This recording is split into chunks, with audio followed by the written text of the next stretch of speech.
I don't know.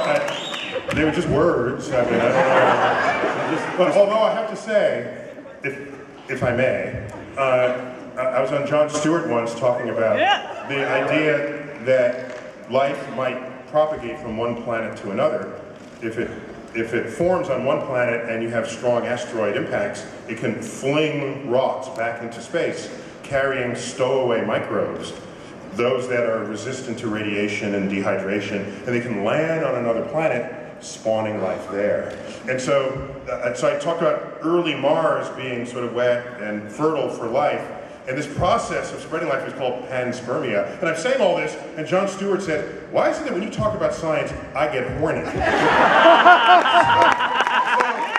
So I think the universe is a seduction of sorts. But there's a limit, you know.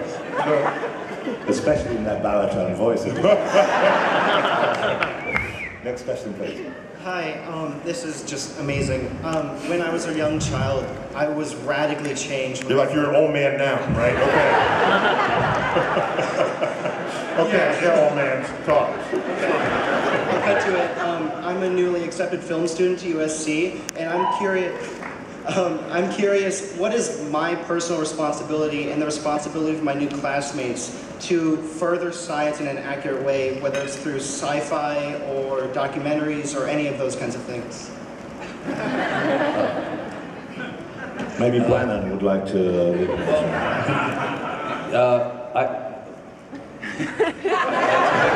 I would seek out projects that will help you, say whatever you're trying to say or explore whatever idea. I've been very lucky to work on shows like Star Trek that explored ideas. I feel like I've just been very lucky in that regard. I also feel like the past 20 years I've spent doing science fiction has prepared me for this moment to do actual science in a way that has a visceral, immersive impact. Will hopefully be, entertaining is the wrong word, but be an experience in the same way that the original Cosmos was. What's your responsibility? Your responsibility is whatever you decide to take upon yourself and make stuff that has scientific value and is real about the universe. I don't know what else to say. I'd love to add something to that, and that is that it always amazes me that you have these like $200 million movie budgets, and nobody hires a grad student to check the script to see if the science is right. I mean, nobody's going to work for less than a grad student, And not only that, but the reality of nature is so fertile with ideas and great stories. And so if you get the science right, there's a kind of, it's like making in special effects, making the water move the way water moves. There's a truth there, and when you dip into the truth of nature, when it's rooted in nature, it's going to be that much more powerful. So I think, just actually engaging scientists in the process of storytelling is a really good idea.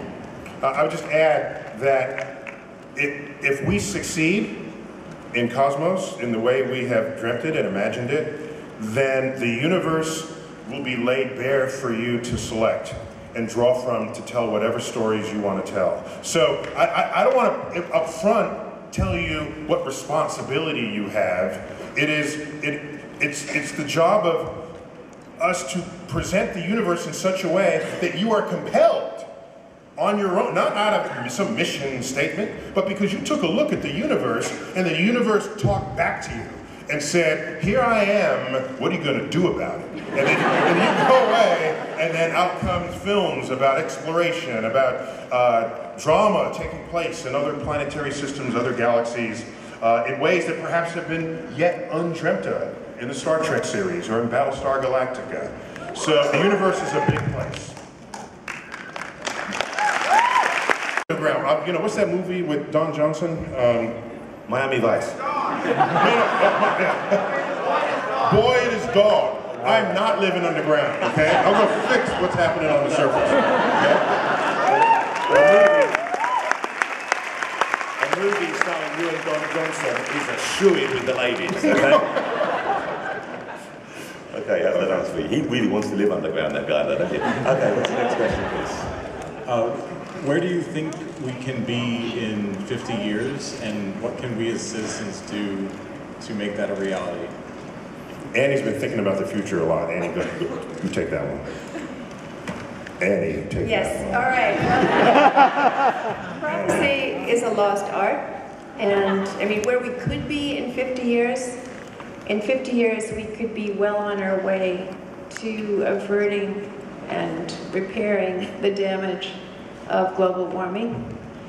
We could be, if we have the will to do it, we could be advancing our explorations to, I don't want to say we're going to be living on Mars, but 50 years from now, we have a vision actually in the new series of what could happen. And we imagine what it would be like. And part of it is that the problems we have now seem so insoluble, just as the ones that I grew up with and the ones before that. But of course, they are soluble. They're not technically insoluble. It's not that we don't have the scientific wherewithal to do these things. The question is, do we have the will to do them? And so 50 years from now, we could be well on our way to a world which has completely solved some of the problems we're grappling with now. And the question is, are we going to resort to magical thinking and to fear, or are we going to face these problems squarely and start applying our intelligence to our own survival and to a future much better than the present that we have? All I know is that when I was a kid, Neil referred to the 1964 World's Fair. The future was clean and everybody dressed in aluminum foil and they had great, flying cars and all those things. And I think what's very telling about popular culture in the last several decades is that there is no positive vision of the future. The future is always choking, disgusting, ruined, despoiled. And we don't have even a fantasy of what that future would be. And one of the things in the new series that I'm really excited about is a vision of the future as it could be if we just have the will and the focus and the direction to do these things, to solve these problems. So I'm not going to tell us, I don't have the nerve or the intelligence to predict what we'd be doing in 50 years. But just look where we were 50 years ago and think what's possible. 44 years ago today, we walked on the moon for the first time.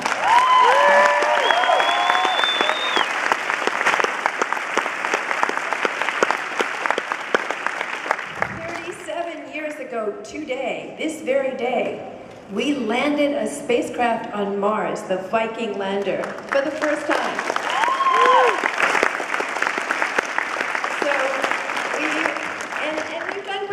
Since then, Voyager, Cassini, Kepler, Hubble, we've done some great things. But the ambition and the willingness to devote 0.1% of our defense budget to the future and to exploration and to those things that make life worth living, that's what we don't have. And that's what we need to inspire. And that's my dream for this new series, is that it will awaken us from our stupor, from our sleepwalking, and really excite people about the future. In order to be a scientist like Neil, you have to work very hard. You have to learn very complicated subjects deeply. But if we don't have a vision of the future to give to our kids, why should we expect them to want to put in all that effort? So, I think,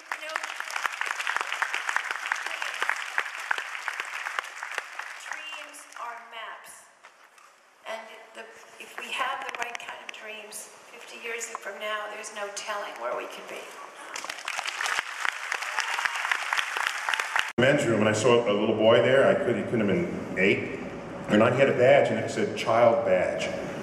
And I said, "Was your name Child Badge?" He said, "No." But I thought, he has a badge that says Child Badge, yet there are adults walking around in Klingon outfits here, right?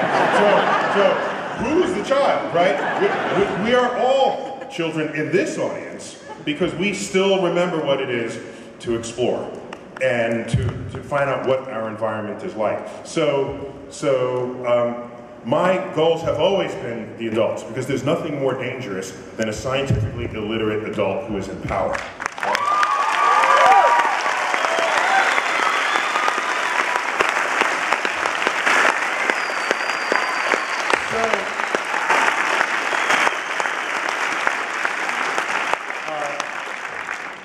It'd be nice to know that those who watch Cosmos will be multi-generational. They'll all, how many TV shows today do that, right? I want the whole family to sit down and watch this, because there's something for everyone in it. And maybe the adults will learn something from the kids. So in short, make the old people watch Cosmos. Next question, please. Hi, my name is Evan. I, like a lot of people, discovered late in life that I have a love of science, and I often thought maybe that would have been my path had I learned earlier on in life. But people like Neil and other great, brilliant men, great thinkers, they really inspire me to be here, to be a member of the Planetary Society, and it's the enthusiasm. But can I interrupt for a moment? Wait, can I interrupt? So, in the front row we have, wait. So, just so you know, a good friend of mine is in the front row, who is the chairman and chief executive officer of the Planetary Society. Bill Nye, please stand up.